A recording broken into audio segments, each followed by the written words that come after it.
finally tapos ng live. So, it's time na para tikman natin ang spicy chicken pastil.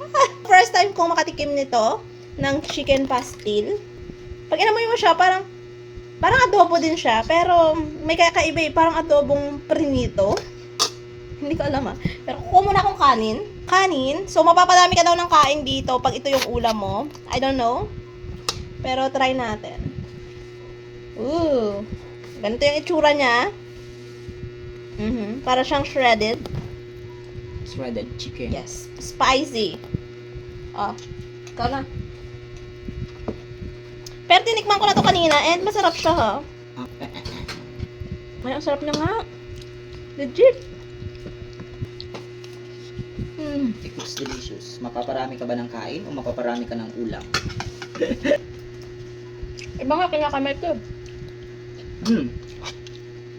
Sarap. Sarap. First time namin mag-ulam nito. Bili ko to 140.